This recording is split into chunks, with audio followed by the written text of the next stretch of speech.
irmãos estão alegres e felizes com Jesus?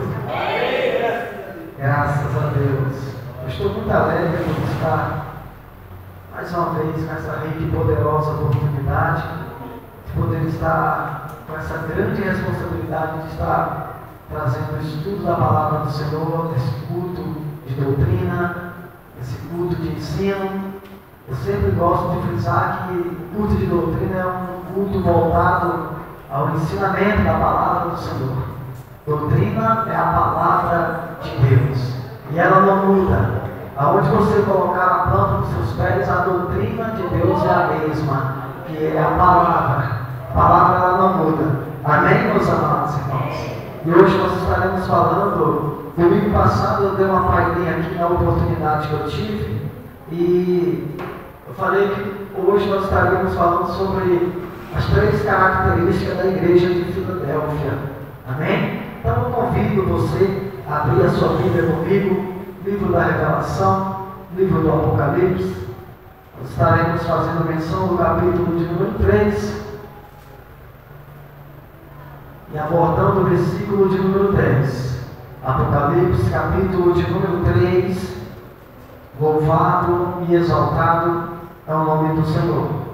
Glória a Deus. Quem encontrou, diga amém. Amém. Quem não encontrou, diga misericórdia. Glória a Deus. Glória a Deus. Aleluia. Apocalipse, capítulo de número 3. Glória seja dado ao nome do Senhor. Todos se encontraram, diga amém. Apocalipse, capítulo de número 3, nós estaremos vendo o versículo de número 10. Apocalipse, capítulo 3, versículo de número 10. Aleluia. Diz assim a santa e poderosa palavra do Senhor: como guardaste a palavra da minha paciência, também eu te guardarei na hora da tentação que há de vir sobre todo o mundo, para tentar os que habitam na terra. Eis que venho sem demora. Guarda o que tens, para que ninguém tome a tua coroa. Amém? Os irmãos podem nos assentar. Glória seja dada ao nome do Senhor. Meus queridos e amados irmãos, quando eu abro a minha Bíblia no livro de Apocalipse, o nosso coração falta quase sair do peito, porque falar sobre o livro de Apocalipse não é fácil, porque é um assunto escatológico, e nós entendemos que a escatologia é uma raiz da teologia. Amém? E esse assunto escatológico é tratado nos últimos tempos. E falar sobre o livro de Apocalipse não é fácil, porque falar sobre um livro que é sobre revelação.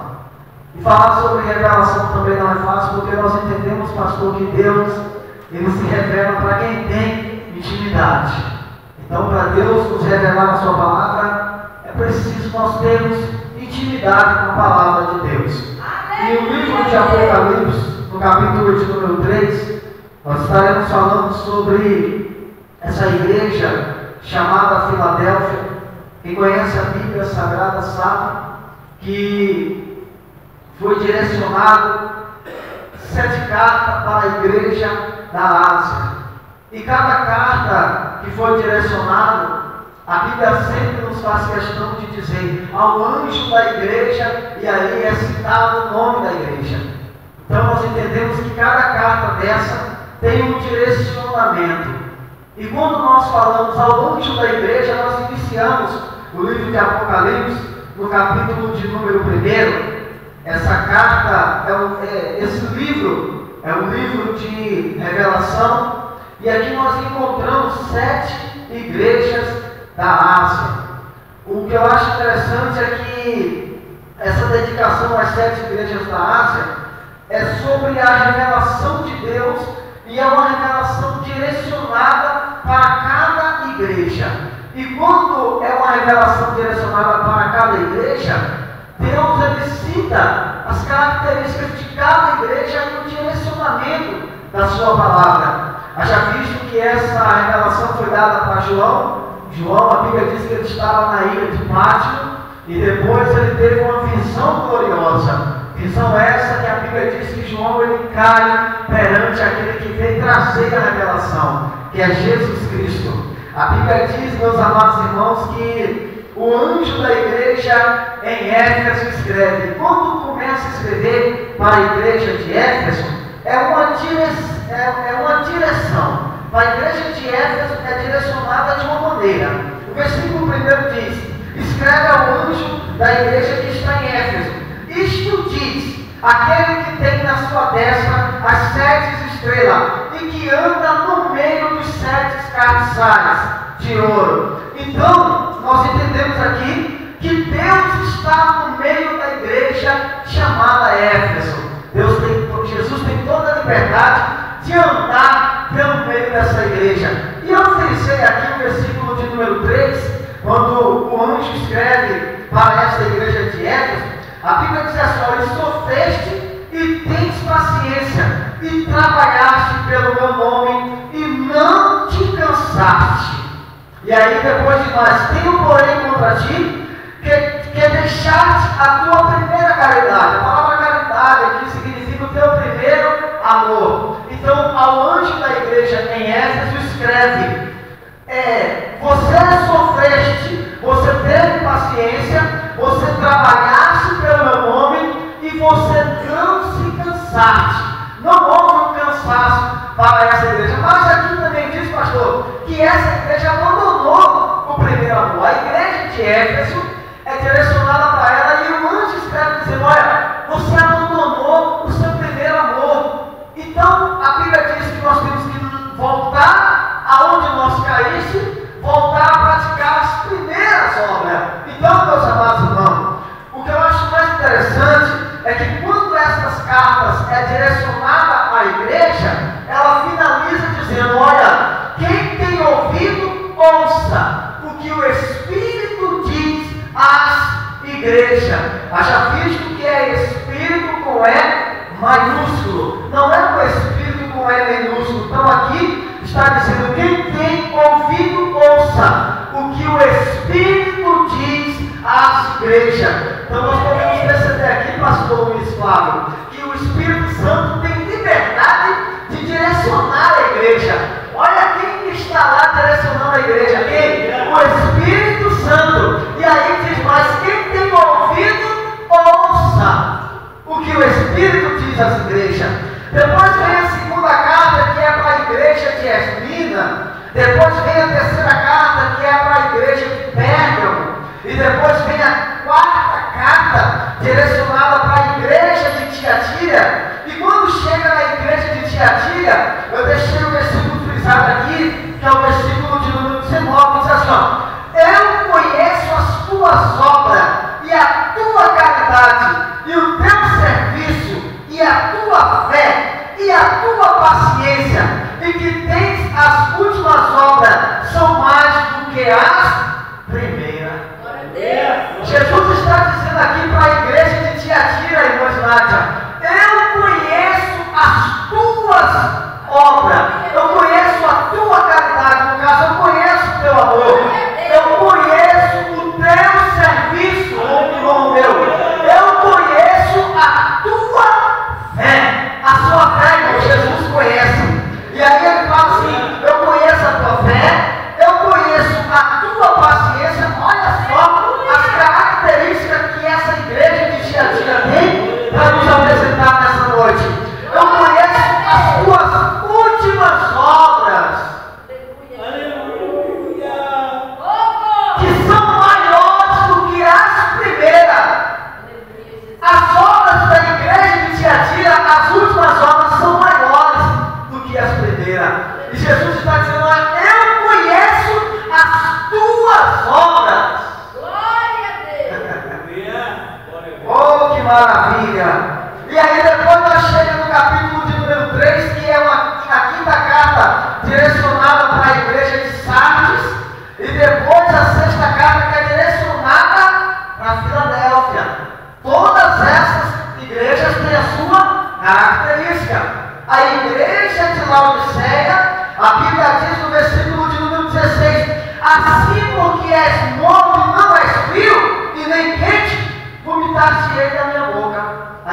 de Laodiceia, ela era uma igreja morna, irmão. Ela não era nem quente e nem fria. Aí Deus fala, quem dera fosse quente ou fria. Mas só porque você é morna, eu estou a ponto de vomitar-te da minha boca. Essa igreja, irmão, ela estava trazendo ânsia de vômito em Deus. Essa igreja, por ela ser morna, ela estava fazendo Deus ter ânsia de vômito. Porque era uma igreja morna. Mas o que eu quero falar aqui é sobre a sexta carta que é direcionada para a igreja de Filadélfia. O versículo 7 diz, e ao anjo da igreja que está em Filadélfia escreve, isto diz o que é santo, o que é verdadeiro, e que tem a chave de Davi, e que abre e ninguém fecha, e que fecha e ninguém abre. Acabou. Ao anjo da igreja que está em Filadélfia escreve, isto diz aquele que é santo. A palavra santo significa separado. A Bíblia diz assim, ó, Deus diz, seja santo, porque eu sou santo. O que Deus quer dizer? Seja separado, porque eu sou separado. Deus não se mistura. E se Deus não se mistura, nós também como igreja, nós não podemos se misturar. Aí Jesus começa a dizer assim, olha, aquele que tem a chave de Davi, que abre e ninguém fecha, que fecha e ninguém abre. Isso nos revela a autoridade de Cristo sobre esta igreja. Glória a Deus! Irmão, quando nós percebemos aqui essa palavra, a chave de Davi, representa a autoridade de Cristo para abrir e fechar a porta de quê? Do seu futuro reino. Depois de aberta, ninguém poderá fechá-la novamente. A salvação está assegurada, uma vez que esteja fechada, ninguém poderá abrir e o castigo será infalível. Irmão, quando Deus tem uma porta aberta para você, quando Deus abre a porta, acabou, está aberta. Ninguém fecha, pastor. Porque a porta que Deus fecha, ninguém abre. E a porta que Deus abre, ninguém fecha. O que nos revela isso? Uma autoridade de Deus. Nos revela a autoridade de Deus. Por exemplo, se eu fecho a porta e o Isaac vai lá e abre, se ele fecha a porta e eu vou lá e abro a porta, o que nós queremos dizer? Que no momento em que nós estamos fechando e abrindo a porta, não está revelando a autoridade. Não dá, porque qualquer um está abrindo. Aí quando a gente fecha a porta, por isso que Jesus falou, quando você for entrar no seu quarto morar, fecha a porta sobre ti. Porque o quê? A autoridade. Aí quando Isaac e Emanuel vê eu e a minha esposa dentro do quarto, orando com a porta fechada, você acha que ele abre, não vai entrar? Não abre. Por quê? Porque requer um respeito, revela um respeito. E quando eu entro para dentro do meu quarto e fecho a porta, ele está querendo dizer o quê? Opa, peraí, meu pai fechou a porta, vai ter um particular com Deus. Quem é Deus? O Todo-Poderoso. Você acha que ele vai ter a autoridade de abrir? Não vai, até porque é falta de respeito. Agora, quando eu fecho a porta e falo assim, Isaac, não abre a porta. Acabou. Eu estou revelando para ele a minha autoridade. E ele não pode passar por cima da minha autoridade. Jesus está dizendo, eu sou a porta. Aleluia! Ao anjo da igreja de Filadélfia escreve, diz o que é santo, o que é verdadeiro, que tem a chave de Davi, que abre e ninguém fecha, que fecha e ninguém abre. Ah, Deus abriu a porta para mim, Satanás fechou. Então não foi Deus que abriu. Se Satanás fechou a porta que você entendia que foi Deus que abriu, não foi Deus que abriu. Porque tem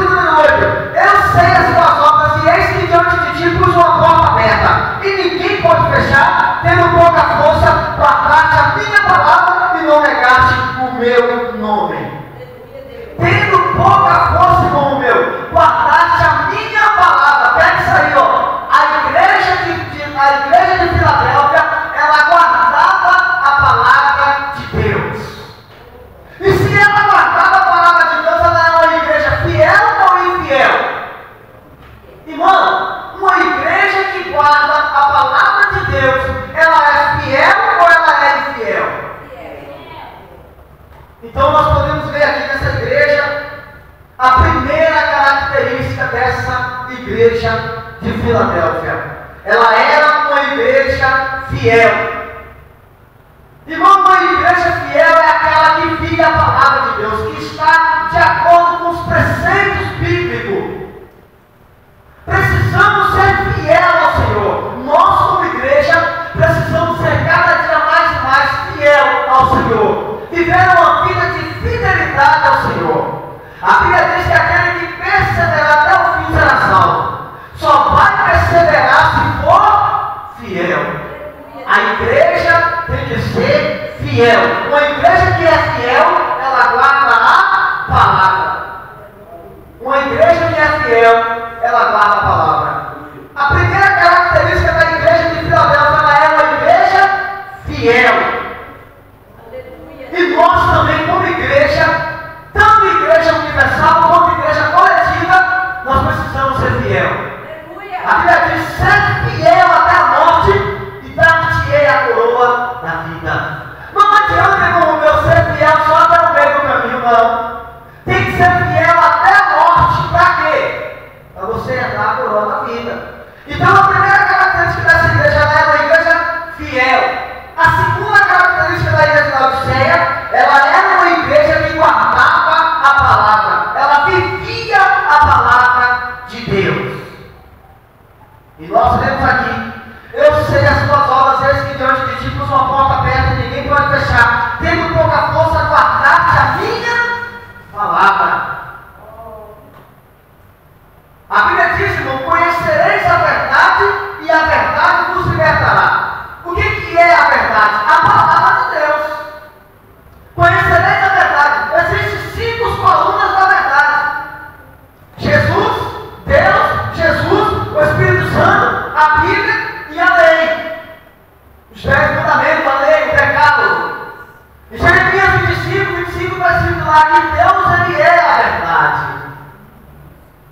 João 14, versículo 6, eu sou o caminho, a verdade e a vida, Jesus Cristo. Então Jesus é a verdade. A igreja que vive os preceitos de Deus, os preceitos de Jesus, os preceitos do Espírito Santo, que vive a palavra e que vive a lei de Deus, ela é uma igreja que tem essas características: vive a verdade. Em 1 João diz que o Espírito Santo, ele é a verdade. Salmo 105, verso 105 diz que a palavra de Deus é a verdade. Davi falou: Senhor, eu escondi a tua palavra para mim não pecar contra ti. Aleluia, Deus. Uma igreja que guarda a palavra de Deus, ela tem dificuldade de pecar contra Deus. Por quê? Porque ela guarda a palavra. Irmão, nós precisamos guardar a palavra. Amém? Eu quero adiantar aqui porque eu quero chegar no finalzinho aqui ainda. Ela é uma igreja que guarda a palavra e vivia a palavra de Deus. Tito capítulo 2, versículo 1. Tem como encontrar para nós aí, meu? Tito 2, versículo 1. Alguém lê para nós? Tito 2, versículo 1. Tito capítulo 2, versículo 1. Tu, porém, fala o que convém a sã. O que é a doutrina?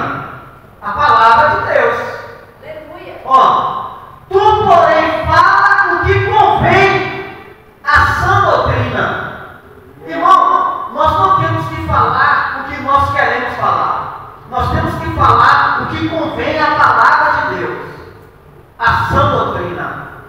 Amém, meus amados? E a terceira característica é que Jesus, ele tinha liberdade para atuar dentro dessa igreja. Jesus tinha liberdade para atuar dentro dela, dentro da igreja de Filadélfia. O versículo 9 diz assim: eis que farei aos da sinagoga de Satanás, aos que dizem judeus e não são, mas mentem. E eis que farei que venha e agora prostrado aos teus pés e saiba que eu te amo. Jesus está no meio dessa igreja. Agora o versículo de número 10 diz assim, ó: como guardaste a minha palavra. Já visto que é uma igreja que vive a palavra, é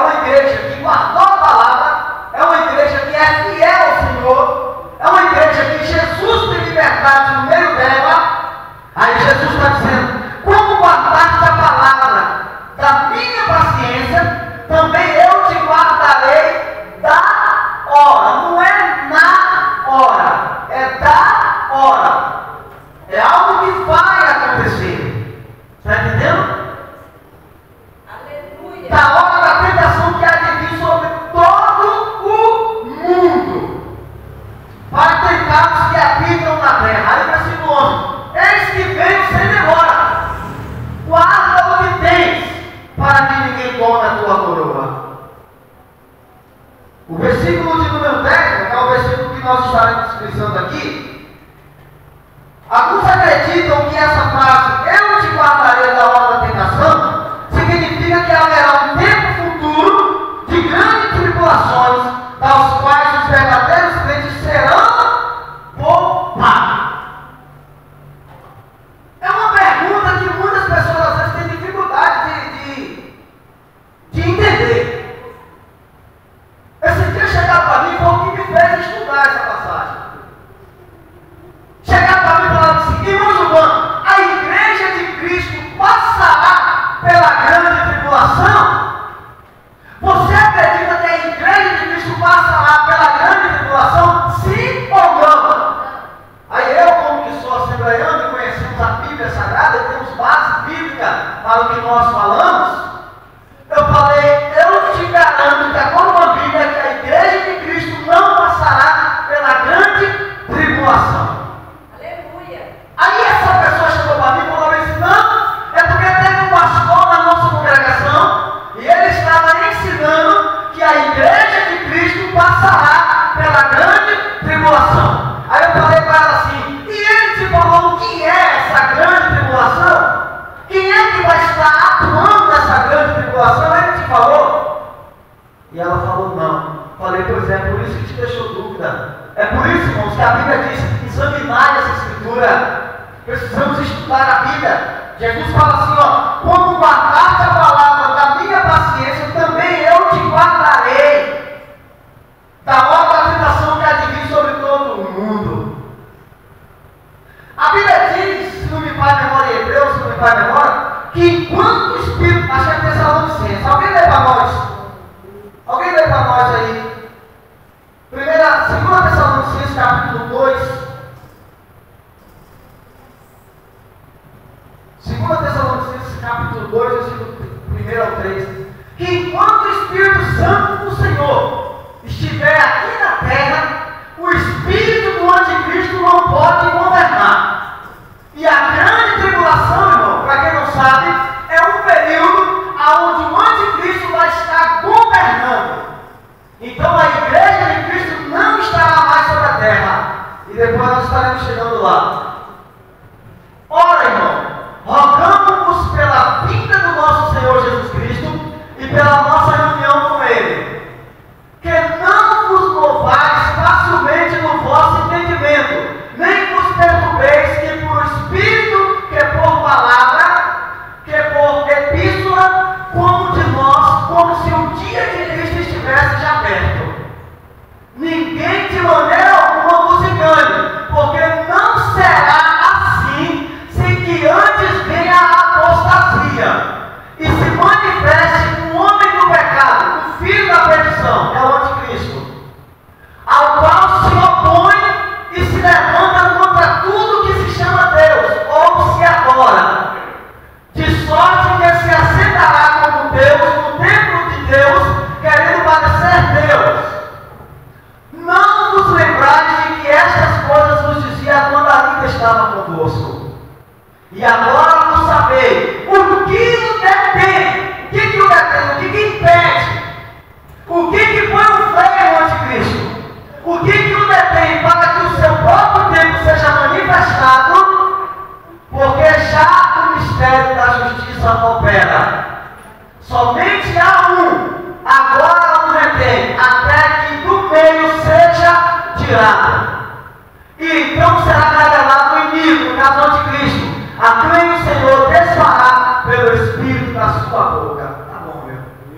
Você pode entender aí que então o anticristo não pode governar enquanto a igreja de Cristo estiver sobre a terra. O período da grande tribulação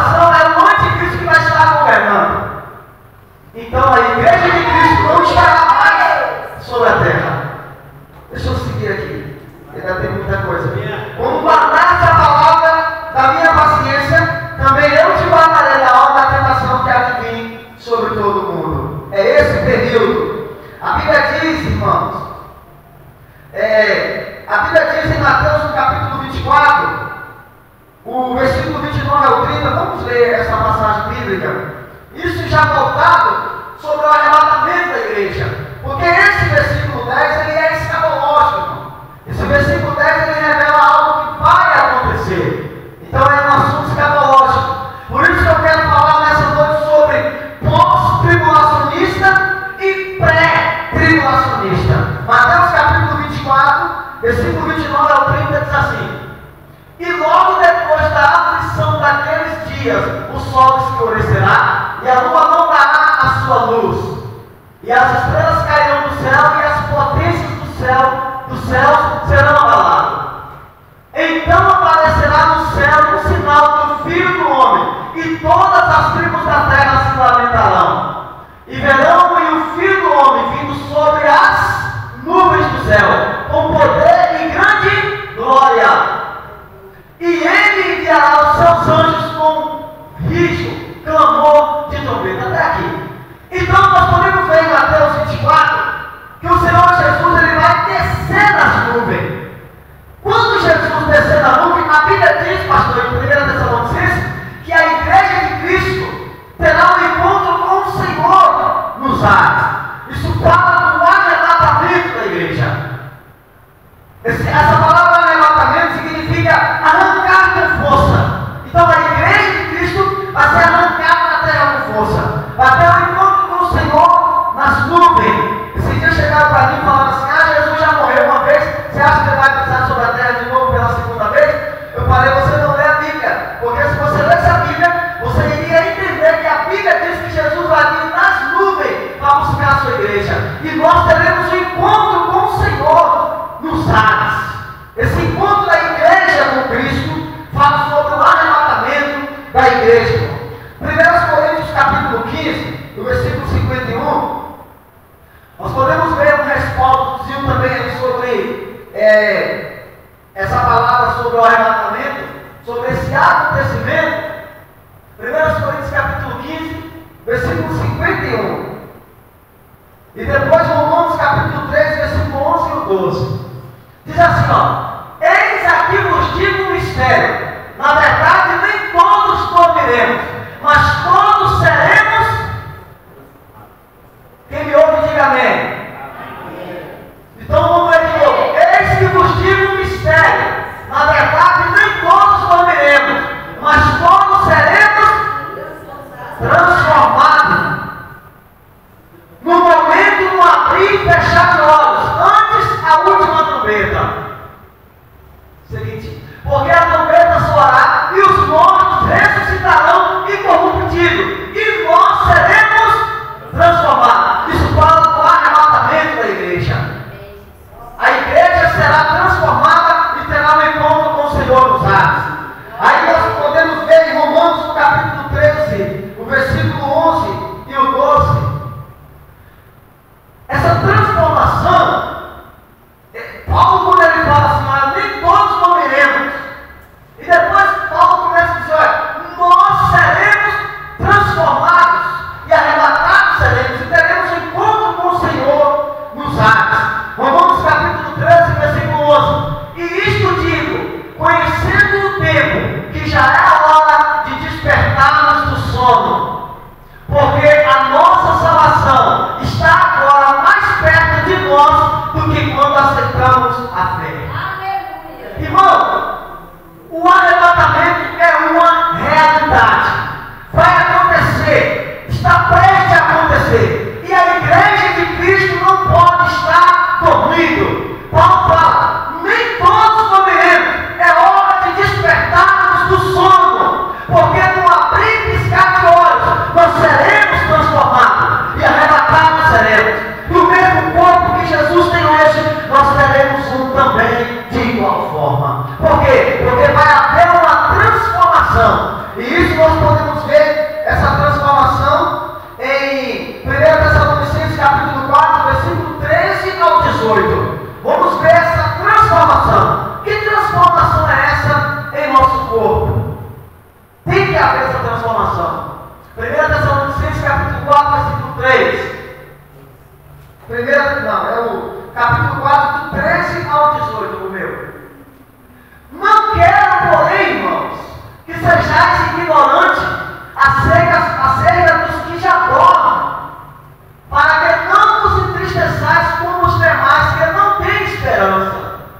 Porque se cremos que Jesus morreu e ressuscitou, assim também aos que em Jesus dormem, Deus os tornará a trazer com ele. Dizemos-vos, pois, isto pela palavra do Senhor, que nós, os que ficarmos vivos para a vinda do Senhor, não precederemos os que dormem. Porque o mesmo Senhor descerá do céu com alarido e com voz de arcanjo e com trombeta de Deus. E os que morreram em Cristo ressuscitarão primeiro. E depois nós, os que ficarmos vivos, seremos arrebatados juntamente com Ele nas nuvens e encontrar ao Senhor nos ares. E assim estaremos sempre com o Senhor. Amém, meus irmãos? Aí Paulo fala assim: olha, vocês estão muito preocupados com os que dormem, Senhor, com os que morreram. Não se preocupe com eles não se entristeça com eles não. Porque nós que ficarmos vivos seremos transformados e arrebatados seremos. Aí Paulo fala que aqueles que dormem no Senhor ressuscitarão primeiro e depois. Isso, irmão, é coisa rápida, é milésimo de segundo, isso vai acontecer. O arrebatamento da igreja vai acontecer, é uma realidade. É um assunto que nós não podemos se entristecer. Temos que ter essa realidade, que o arrebatamento da igreja vai acontecer. Porque tem muitas pessoas que não esperam mais o arrebatamento da igreja. Tem pessoas que estão perdendo a fé e não esperam mais a volta de Cristo. E aí estão desfalecendo, e Paulo fala: olha, vocês não desfaleçam, não fiquem desanimados, não fiquem entristecidos. Aqueles que morreram em Cristo ressuscitarão primeiro. Por quê? Porque vai ter um encontro com os senhores que morreram em Cristo. O seu parente, irmão, ente querido, que já foi, que hoje dorme no Senhor, um dia você vai ver ele, porque ele vai ressuscitar, e depois nós que ficarmos vivos, Paulo fala isso, seremos transformados e arrebatados seremos, e teremos um encontro com o Senhor nas nuvens. Enquanto esse que nós estaremos subindo para as mansões celestiais com Jesus. A igreja do Senhor vai ter um encontro com Jesus e vai entrar nas mansões celestiais. Nós temos que acreditar, irmão, nessa realidade. Primeiro, nós podemos ver sobre essa passagem sobre o pós-tribulacionista e o pré-tribulacionista. As obras de Leo Gucci, que é um historiador, ele fala que há 6 maneiras de interpretar a escatologia. Esse historiador fala que há 6 maneiras de interpretar a escatologia. E cada um, irmão, tem uma visão sobre este livro. Não significa que porque a sua visão é pós-tribulacionista ou pré-tribulacionista, não significa que você não crê no Senhor. A única diferença é que você pega as passagens bíblicas e coloca ela numa conotação diferente. A sua interpretação é diferente. Por isso que muitos acreditam que a igreja passará pela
separei só pós-tribulacionista e pré-tribulacionista. O pós-tribulacionista, eles dizem que a igreja passará pela grande tribulação. Irmão, se é um período que o anticristo vai estar governando, como que a igreja vai passar por essa grande tribulação?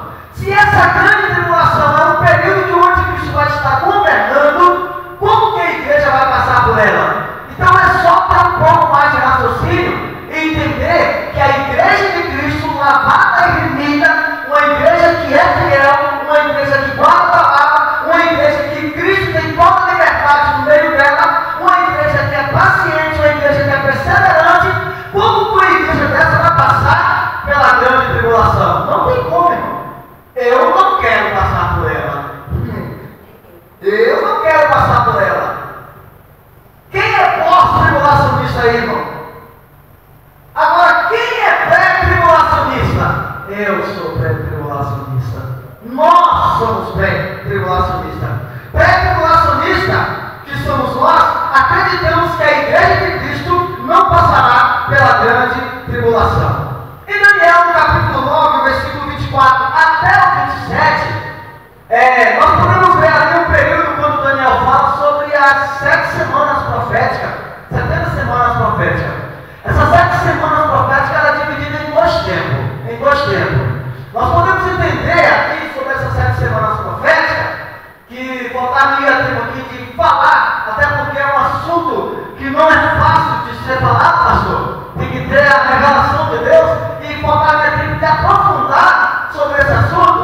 Mas eu quero te falar sobre 2 períodos só. A Bíblia diz, irmão, que quando a igreja de Cristo será arrebatada, a Bíblia diz em Apocalipse que nós ficaremos 7 anos na bodas do Cordeiro. Boda essas que falam sobre o casamento, a noiva com o noivo. Então a igreja de Cristo vai ficar 7 anos na bodas do Cordeiro. E lá nós estaremos participando da ceia. Lá a Bíblia diz em Apocalipse que o próprio Cristo vai nos servir. Então nós ficaremos o quê? 7 anos com o Senhor. Nesse período que a igreja de Cristo ficará 7 anos com o Senhor, aqui na terra, o anticristo vai começar a governar. Período esse que é dividido, esses 7 anos que a igreja está lá, esse período é dividido aqui, 3 anos e meio. O anticristo vai governar apresentando uma paz falsa, e aqueles que ficaram ali, que não subiram à igreja, ou ele aceita ou não aceita a marca do anticristo, que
É por isso que a Bíblia diz que há dos desviados naquele dia.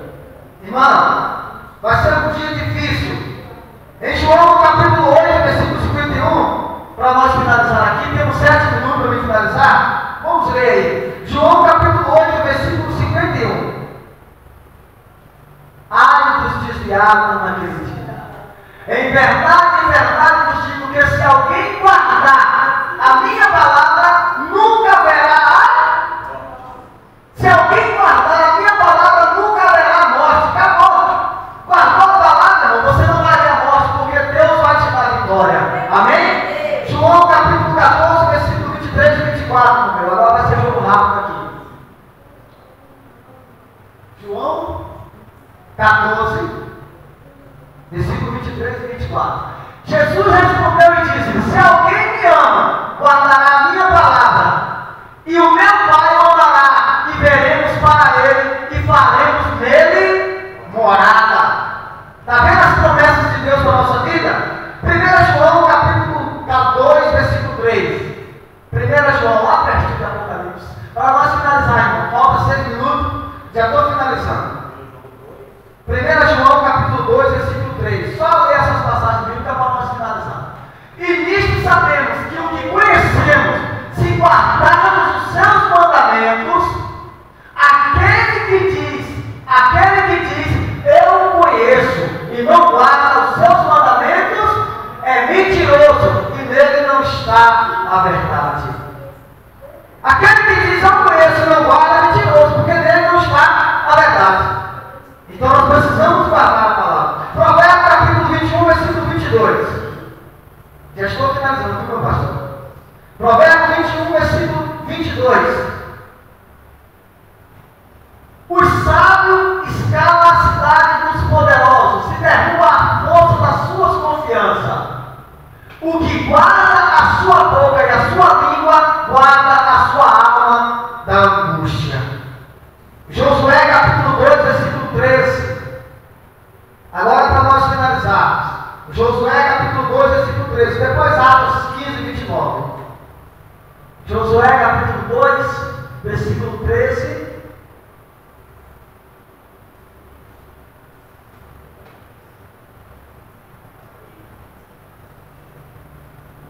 Qual foi o Josué capítulo 2, versículo 13. Hoje é um culto de doutrina e ensino da palavra. Aleluia. De que conservarei com a minha vida o meu pai e a minha mãe, como também os meus irmãos e as minhas irmãs? Com tudo que tens, de que livrarei a nossa vida? Da morte? Então aqueles homens responderam-lhe: a nossa vida responderá pela vossa até a morte. Irmão, Atos capítulo 15, versículo 29. Não dá para explicar mais sobre esses versículos, mas é só para nós finalizar. Atos capítulo 15, versículo 29. Quem vos obstinais das coisas sacrificadas aos ídolos, e do sangue, e da carne sufocada, e da fornicação, das quais coisas bem fazeis de vós, guardardes bem vos vá. Só mais uma. Tendo eles então se despedido, partiram para Antioquia e ajudando a multidão a entregar a carta. Precisamos o quê? Nos guardar. Amém? Precisamos estar guardados. João capítulo 17, versículo 15, irmão meu. João 17, versículo 15. E para finalizar, 1 Tessalonicenses capítulo 5, versículo 1 ao 11. João 17, 15. Não peço que os tirem do mundo, mas que os livre do mal. Promessa de Deus. Não peço que os tirem do mundo, mas que me livre do mal. A igreja que guarda a palavra, Deus vai nos livrar do mal. Imagina, pastor, já está sofrendo agora angústia, perseguição, humilhação, e depois ele vai sofrer ainda na grande tribulação? Aí não. 1 Tessalonicenses capítulo 5. 1 Tessalonicenses capítulo 5. Temos 2 minutinhos ainda, vou finalizar agora. Mas, irmãos, acerca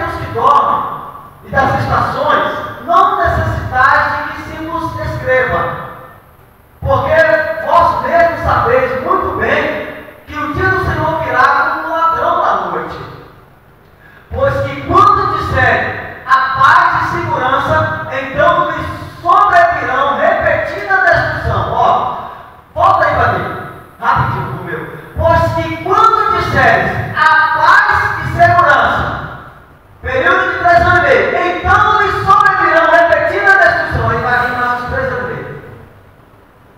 Como as dores de parto, aquela que está grávida, e de modo nenhum escaparão.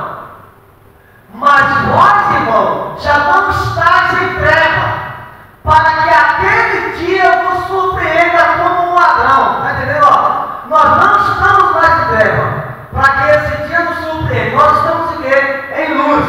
Então quem está em treva vai passar por esse dia difícil, mas quem está em luz não vai. Continuamos, meu.